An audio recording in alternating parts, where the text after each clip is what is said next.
Hello everyone, क्या हाल चाल, कैसे हैं आप लोग। तो आइए, हमारे पास 5 महीने लगभग बचे हैं जेई मेन 2024 के फर्स्ट सेशन के लिए। अगर हम जनवरी अटेम्प्ट की बात करें तो अगर जनवरी में होती है तो यार इतनी बड़ी सिलेबस है हमारे पास। 5 महीने हैं, अपन किस तरीके से चीज़ों को मैनेज करें, क्या स्ट्रैटेजी होनी चाहिए हमारी, किन किन चैप्टर्स पे हम फोकस करें कि हम सिक्योरली 99 परसेंटाइल तक अचीव कर सकें, ये हमारा डिस्कशन है। आइए बात करते हैं।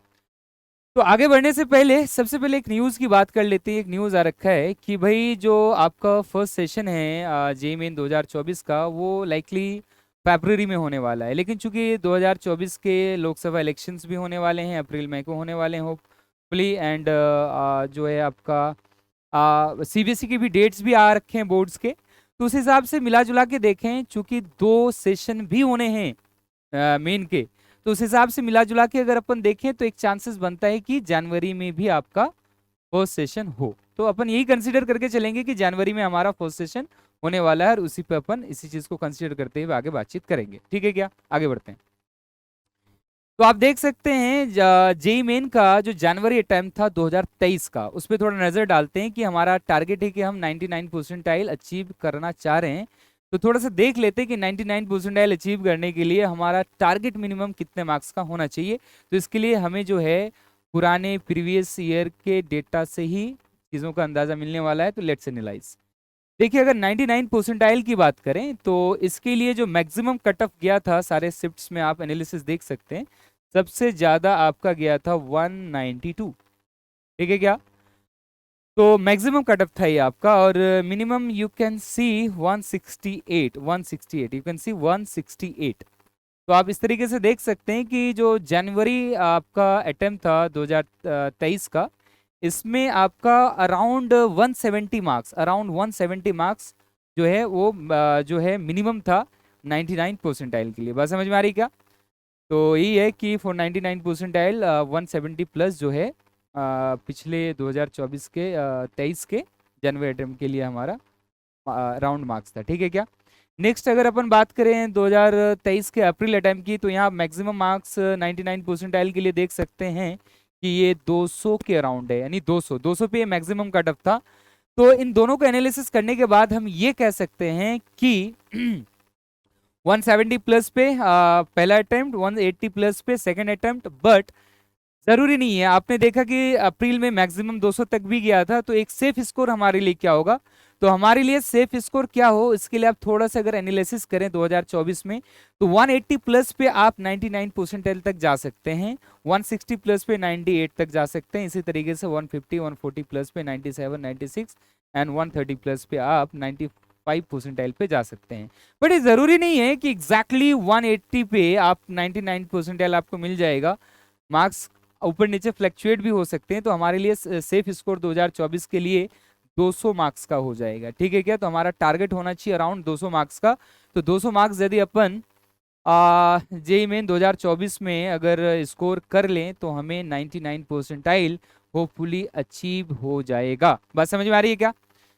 तो आइए आगे बात करते हैं। तो अब बात ये है कि ठीक है सर, आपने बता दिया कि 200 मार्क्स का मिनिमम हमारा टारगेट होना चाहिए फॉर 99 परसेंटाइल। तो अब हम इसको करें कैसे, इतना कम टाइम है हमारे पास, इतनी बड़ी सिलेबस हमारे पास, कुछ चैप्टर्स हमारे 11th के अभी भी वीक है, इवन आप में से कई बच्चों के लगभग 11th वीक होंगे।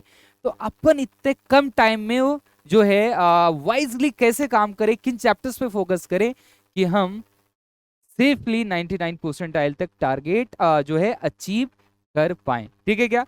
आइए बढ़ते हैं आगे। तो देखिए, सबसे पहले अगर अपन फिजिक्स की बात करें, अगर फिजिक्स में आप 100 में से 80 मार्क्स अगर आप स्कोर कर लेते हो, तो 100 में से 80 मार्क्स के लिए कितने क्वेश्चंस करने पड़ेंगे। हाँ भाई। तो आपको 30 क्वेश्चंस मिलते हैं करने के लिए, जिनमें से जो वो आपका 10 क्वेश्चंस इंटीजर वाले हैं उनमें से 5 करने पड़ते हैं। यानी कंपलसरी जो करने वाले क्वेश्चंस हो जाते हैं, 30 में से 25 का ऑप्शन मिल जाता है, या 25 करने हैं आपको। और उन 25 में से भी अगर आप सिर्फ 20 क्वेश्चन सही सही कर देते हैं तो आपको 80 मार्क्स मिल जाएंगे। ठीक है क्या। सिमिलरली अगर आप 17 क्वेश्चंस कर लेते हैं केमिस्ट्री में, जिसमें आपको 68 मार्क्स मिल जाएगा। देखिए हमें यहाँ क्या लिख रखा है, required question to attempt correctly. ठीक है क्या। तो अगर 30 में से 17 क्वेश्चन चुन के, ठीक है क्या, सही सही आप बना लेते हैं, तो आप बेसिकली 68 मार्क्स तक स्कोर कर लेंगे केमिस्ट्री में। एंड सिमिलरली मैथ्स में 13 क्वेश्चन कर लेते हैं और 52 मार्क्स अगर आपको आ जाता है, सभी को जोड़ेंगे तो आपको 200 मार्क्स मिल जाएंगे आउट ऑफ 300। एंड होपफुली इससे आप 99 परसेंटाइल तक अचीव कर लोगे। तो इसके लिए 90 में से 30 30 30 90 क्वेश्चंस, समझ में आ रही क्या? 90 में से कितने क्वेश्चंस करने, चुन के आपको सिर्फ 50 क्वेश्चंस करने हैं। तो अगर आप 90 में से 50, 20 फिजिक्स में टारगेट रखो, 17 केमिस्ट्री में टारगेट रखो और 13 मैथ्स में टारगेट रखो। इतने क्वेश्चन अगर आप करेक्टली कर लेते हो, यानी 90 में से 50 क्वेश्चन सही सही कर लेते हो, तो आपको 200 मार्क्स मिल जाएंगे एंड आपको 99 परसेंटाइल होपफुली मिल जाएगा, जिससे आपको एक अच्छी सी कॉलेज सिक्योर हो, अच्छी सी कॉलेज में एक सीट आपकी सिक्योर हो जाएगी।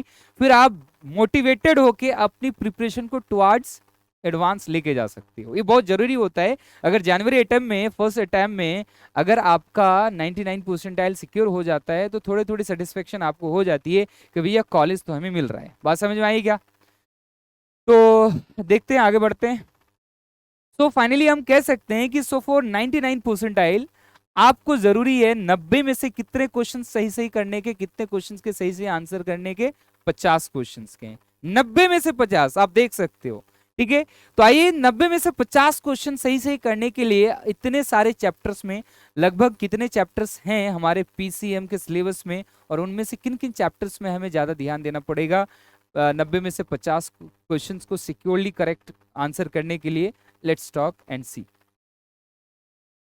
तो अब क्या करें, वही बात हम करने वाले हैं कि आगे हम क्या करें इसके लिए। तो आइए बात करते हैं, टोटल सिलेबस का थोड़ा सा एनालिसिस कर लेते हैं। अराउंड कहा है हमने, लगभग लगभग आप फिजिक्स में देखेंगे तो 20 चैप्टर्स हैं, केमिस्ट्री में देखेंगे तो 30 चैप्टर्स हैं लगभग, मैथ्स में देखेंगे तो मैथमेटिक्स में 25 चैप्टर्स हैं। सारे मिला के कितने हो गए भाई? 75 चैप्टर्स। कितने टाइम है आपके पास? कितने टाइम है आपके पास? 5 महीने। 5 महीने बोले तो 150 दिन के करीब। और कितने चैप्टर्स? 75। पॉसिबल नहीं है प्रैक्टिकली, इतने चैप्टर्स में कंप्लीट कमांड करना प्रैक्टिकली पॉसिबल नहीं है। तो आपको करना यह है कि लास्ट 10 इयर्स में जिन चैप्टर्स में ज्यादा क्वेश्चंस पूछे गए हैं, उनमें आपको अच्छी कमांड करनी है, ये सोच के कि इससे क्वेश्चन साला कुछ भी आ जाए अपने को फोड़ देना है, अपने को सिक्योरली करेक्ट उसको आंसर करके आना है। समझ में आ रही है क्या बात? तो देखते हैं वो कौन कौन से चैप्टर्स हैं जिन पे आपका जो है एनर्जी ज्यादा लगनी चाहिए, ज्यादा आप उसको रिवीजन पे आपको रखना चाहिए बेसिकली। तो देखिए आगे देखते हैं। फिजिक्स की बात करें तो एज यूजुअल मॉडर्न फिजिक्स, ठीक है क्या। लास्ट 10 ईयर की अपन बात करें तो लगभग 207 क्वेश्चन पूछे जा चुके हैं, यानी पर ईयर अपन कह सकते हैं सारे शिफ्ट्स को मिला के 20 क्वेश्चन पूछे जा रहे हैं, 20 to 21 question. You can see बहुत ही वेटेज वाला पोर्शन हो जाता है हमारा। और उससे आगे अगर अपन केटीजी थर्मोडायनेमिक्स की बात करें, 181 क्वेश्चंस लगभग पूछे गए लास्ट 10 इयर्स में। तो आप देख सकते हैं 18 क्वेश्चन पर ईयर पूछे जा रहे हैं भाई, छोटी मोटी संख्या नहीं है। केटीजी एंड थर्मोडायनेमिक्स अकेले बात करी जा रही है, समझ में आई क्या बात? और सिंगल अकेले रिजिड बॉडी डायनेमिक्स में 2 अलग चैप्टर नहीं, एक चैप्टर है, यहाँ आपको 2 चैप्टर्स मिल रहे हैं, ठीक है। एक रिजिड बॉडी डायनेमिक्स मैकेनिक्स का आखिरी चैप्टर बोले तो इसी को असल मैकेनिक्स आप बोल सकते हैं। इनमें 120 क्वेश्चंस पूछे जा चुके हैं, यानी per year 12 questions on an average आ रहा है। समझ में आई क्या बात? तो काफी इंपॉर्टेंट हो जाता है आपके लिए भाई। सिमिलरली 12th का पहला चैप्टर इलेक्ट्रोस्टैटिक, जिसमें बहुत जान झोंकती हो आप, एकदम बिल्कुल एकदम साफ सुथरा होकर क्लास करने लगती हो कि भैया अब 12th स्टार्ट हुआ, 11th हमारा पता नहीं ऐसा वैसा गया, अपन 12 में तो एकदम जान लगा देंगे और बहुत एनर्जी झोंकती हो आप। टीचर्स भी बहुत एनर्जी झोंकते हैं और काफी लंबा लेंदी चैप्टर भी होता है ये। इसमें आप देखें तो लास्ट 10 ईयर में 113 क्वेश्चंस आ चुके हैं, मतलब लगभग लगभग 11 क्वेश्चंस पर ईयर पूछे जा रहे हैं। बात समझ में आई क्या भाई? इकलौती चैप्टर है, अकेली चैप्टर है, छोटी मोटी बात नहीं, इतने क्वेश्चंस पूछे जा रहे हैं, काफी इंपॉर्टेंट हो जाता है आपके लिए। ध्यान दीजिए करंट इलेक्ट्रिसिटी, करंट इलेक्ट्रिसिटी में भाई आप देख सकते हो इतना इजी सा चैप्टर, सर्किट एनालिसिस समझ जाओ अगर आप तो सारे क्वेश्चंस ऑलमोस्ट बन जाते हैं इसमें, बहुत आसान होता है भाई। सर्किट के फंडे बस एक बार आपको समझना होता है। तो देखिए 186 क्वेश्चंस आ चुके हैं इसमें ऑलमोस्ट, अगर हम 10 इयर्स की बात करें, यानी लगभग लगभग 18 क्वेश्चंस पर ईयर पूछे जा रहे हैं, छोटी मोटी संख्या नहीं है। ध्यान दीजिए आप 186 क्वेश्चंस, तो 18 क्वेश्चंस लगभग 18-19 क्वेश्चंस पर ईयर पूछे जा रहे हैं, बहुत इंपॉर्टेंट है। सिमिलरली अगर मैग्नेटिज्म ईएमआई वगैरह की बात करें आप, तो देख लीजिए कितने क्वेश्चंस, 147 क्वेश्चंस पूछे गए लास्ट 10 ईयर में, यानी 14-15 क्वेश्चंस भाई पर ईयर बन रहे हैं। बिल्कुल ध्यान देने वाली चैप्टर है। सेमीकंडक्टर्स में देख लीजिए आप कितने आ रहे हैं भाई, 101 क्वेश्चंस। भाई इतना इजी सा चैप्टर, छोटी मोटी संख्या नहीं है। 101 क्वेश्चंस, 10 क्वेश्चंस पर साल। भाई बहुत इंपॉर्टेंट है आपके लिए, अब बहुत इजी है। तो इनमें से सबसे इजी तो भाई यही है। बात समझ में आ रही है क्या? ये बोनस जैसा चैप्टर रहता है आपके लिए, बिल्कुल बोनस, ठीक है क्या? तो 101 क्वेश्चन आ रखे हैं, मतलब 10 क्वेश्चन पर ईयर आ रखे हैं, बहुत इंपॉर्टेंट हो जाता है। सिमिलरली अल्टरनेटिंग करंट में देखोगे, बहुत छोटा सा चैप्टर, बहुत प्यारा सा चैप्टर है ना। बस इसके अगर आप फेजर को समझ जाओ यार, है ना, थोड़ी सी शॉर्टकट टेक्निक अगर आप इसमें सीख जाओ, चीजों को बेसिक से समझते हुए, तो क्वेश्चन धड़ाधड़ बनते हैं इसमें। आइए, 85 क्वेश्चंस भाई ऑलमोस्ट पूछे जा चुके हैं लास्ट 10 ईयर्स में, यानी 8 to 9 क्वेश्चन पर ईयर पूछे जा रहे हैं भाई। 102 क्वेश्चन तो श्योर है पर पेपर में इसके लिए, ठीक है क्या? कैपेसिटेंस अगेन 83 क्वेश्चन, बहुत बड़ा चैप्टर नहीं रहता है। समझ में आई क्या बात? या तो इलेक्ट्रोस्टैटिक के बाद ही पढ़ाया जाता है, या तो करंट इलेक्ट्रिसिटी के बाद पढ़ाया जाता है। ये अलग अलग प्लेसेस के हिसाब से चलती हैं ये चीजें।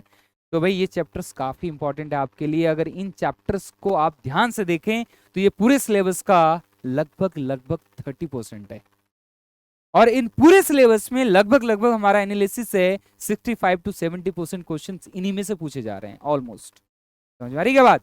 आगे देखिए, सिमिलरली मैथमेटिक्स में बात कर ले, वेक्टर एंड 3D में 263 क्वेश्चंस पूछे जा चुके हैं भाई, देख सकते हो 26 क्वेश्चंस पर ये लगभग पूछे जा रहे हैं। इसी तरीके से सारे चैप्टर का एनालिसिस है, ये भी ऑलमोस्ट 30% आपका आ जाता है, 70% सिलेबस में। उसी तरीके से केमिस्ट्री में देख लो, सबसे ज्यादा क्वेश्चंस कोऑर्डिनेशन कंपाउंड्स में पूछे जा रहे हैं, 142, लगभग 14 क्वेश्चंस आपके पर ईयर पूछे जा रहे हैं। छोटी मोटी संख्या नहीं है, सारे चैप्टर का एनालिसिस आप देख सकते हो। तो भाई ये सारा सिलेबस आप मिलाओगे तो आपको ये मिलेगा कि भाई 30% क्वेश्चन जो हैं वो, सॉरी 70% क्वेश्चन जो हैं वो 30% सिलेबस से पूछे जा रहे हैं। तो इसलिए आपको ये ध्यान में रखना है 70-30% रूल, कि भाई 70% क्वेश्चन चूंकि 30% सिलेबस से ही पूछा जा रहा है, और हमारे पास कम टाइम में, और हमें 99% अचीव भी करनी है, तो आपको इन चैप्टर्स पे मेजरली फोकस करना पड़ेगा।